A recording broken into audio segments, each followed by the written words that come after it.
বাংলাদেশের সকল খেলোয়াড়কে এই পার্টনারশিপটা প্রতি ম্যাচের আগে অন্তত 2 থেকে 3 বার করে দেখানো উচিত। বিশেষ করে এই মুহূর্তে যারা আমাদের ওয়ানডে টিমে খেলে, আরও স্পেসিফিক করে বললে আমাদের যারা middle order batter, to be specific Towhid Hridoy কিংবা মেহেদী হাসান মিরাজ, যারা আমাদের বর্তমান ওয়ানডে টিমের মিডল অর্ডারের স্তম্ভ বলা যেতে পারে, কিংবা লিটন কুমার দাসের কথাও যদি বলেন, তাদেরকে আসলে প্রতিদিন একবার করে এই পার্টনারশিপটা দেখানো উচিত। সাকিব আল হাসান এবং মুশফিকুর রহিমের এই স্পেসিফিক একটা পার্টনারশিপের কথা কেন আমি বারবার বলছি সেটাই ব্যাখ্যা করব আজকের এই ছোট্ট ভিডিওতে।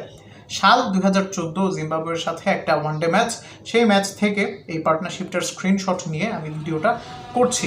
একটু যদি ভালো করে খেয়াল করে দেখেন তাহলে আপনারা দেখবেন সাকিব আল হাসান এবং মুশফিকুর রহিম দুইজনই যখন 50 করেছেন তখন তাদের স্ট্রাইক রেট খুব খারাপ না, ডিসেন্ট একটা স্ট্রাইক রেট কিন্তু তারা মেনটেন করেছে। সাকিবের স্ট্রাইক রেট যেখানে 87.7 সেখানে মুশফিকের 84.7, এবং এই যে স্ট্রাইক রেটটা সাকিব আল হাসান যখন 100-এ পৌঁছে যান, তার ক্যারিয়ারের ষষ্ঠ ওডিআই 100 ছিল সেটা, তিনি সেই স্ট্রাইক রেটটাকে 105.3-এ নিয়ে গেছেন।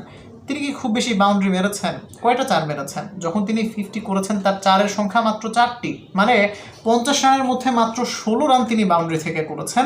বাদবাকি পুরো রানই তিনি করেছেন বাউন্ডারি ছাড়া, সিঙ্গলস এবং ডাবলস।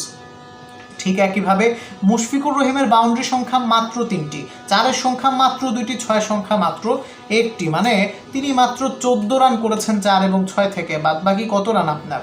বাদবাকি হচ্ছে আপনার 36 রান তিনি করেছেন সিঙ্গেলস এবং ডাবলস থেকে। সো এখান থেকে আপনারা আসলে কি শিখলেন? এখান থেকে আপনারা যেটা শিখলেন সেটা হচ্ছে এই যে ডিসেন্ট স্ট্রাইক রেট মেনটেন করতে পারা, এই যে 4-6 কম মেরেও, ডট কম খেলেও রানের বল স্ট্রাইক রেট হিসেবে রান করে দলের রানের চাকা সচল রাখতে পারা, এটা খুবই গুরুত্বপূর্ণ একটা বিষয়, বিশেষ করে যখন ফরম্যাটটা ওয়ানডে। যদি আপনার টি-20 ক্রিকেটে আমরা 6 মারার অ্যাবিলিটিকে অনেক সুপিরিয়র হিসেবে কল্পনা করি, ঠিক একইভাবে ওয়ানডে ফরম্যাটে বিশেষ করে 11 থেকে 40 এই যে মিডল ওভার যে ফেজটা থাকে ওয়ানডেতে, এই সময়টাতেও হচ্ছে আপনার স্ট্রাইক রোটেট করতে পারা, গ্যাপ খুঁজে বের করে 1-2টা রান বের করতে পারা, প্রতি ওভারে 3 থেকে 4টা সিঙ্গেলস নিতে পারা, এটাও সে একইভাবে হাইলি রেট করা উচিত। এখানেই পিছিয়ে আছে বর্তমানে বাংলাদেশের ওয়ানডে ফরম্যাটের ওডিআই দলের মিডল অর্ডারের ব্যাটাররা, তাওহিদ হৃদয় কিংবা মিরাজেরা। একমাত্র লিটন কুমার দাসই শুধুমাত্র ওই যে স্ট্যান্ডার্ডটা একটা সেট করে দিয়ে গেছেন সাকিব কিংবা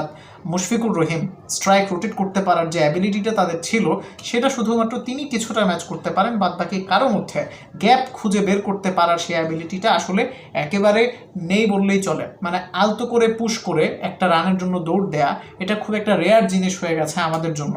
দেখুন 4-6 মারার অ্যাবিলিটির দিক থেকে সাকিব এবং মুশফিকের চাইতে হয়তো বর্তমান সময়ের প্লেয়ারেরা অনেক বেশি সুপিরিয়র হয়ে গেছে অধিক পরিমাণে টি-20 খেলার কারণে, কিন্তু যেই জিনিসটাতে তারা যোজন পিছিয়ে, সেই জিনিসটা হচ্ছে সিঙ্গেলস এবং ডাবলস বের করতে না পারা, গ্যাপ খুঁজে বের করতে না পারা। এখানেই তারা মূলত পিছিয়ে। ঠিক এই একটা স্পেসিফিক কারণেই আমরা আসলে ওয়ানডেতে পুরোপুরি 50 ওভার খেলতে খুব বেশি কষ্ট হয় বা পারি না, খেললেও আমাদের রান খুব কষ্টে 300 হয়, ঠিক আছে। কিন্তু ওই যে আমরা যদি এই জিনিসটা ভালো করে করতে পারতাম, 100টা বল খেললে যদি আমরা 60 থেকে 65টা রান যদি আমরা সিঙ্গেলস এবং ডাবলস থেকে নিতে পারতাম, তাহলে আমাদের বাদবাকি 5-6টা 4 বা 6 থেকে মোটামুটি একটা ডিসেন্ট স্ট্রাইক রেট ওডিআই মান অনুযায়ী যেটাকে স্ট্যান্ডার্ড ধরা হয়, অ্যাটলিস্ট 100-র আশেপাশে থাকা বা পিচ অনুযায়ী হয়তো 100-র বেশি হওয়া, সেটা আমরা মেনটেন করতে পারতাম। এনিওয়েজ, এই বিষয়ে আমার কাছে মনে হয় আমাদের বর্তমান প্রজন্মের ওয়ানডে ফরম্যাটে যারা খেলে, স্পেশালি যারা ওয়ানডে স্পেশালিস্ট হিসেবে আছে, তাদের অনেক বেশি কাজ করতে হবে বলে অন্তত ব্যক্তিগতভাবে আমি মনে করি। এনিওয়েজ, এই বিষয়ে আপনি কি মনে করছেন কমেন্ট করবেন। Thanks for watching. আসসালামু আলাইকুম।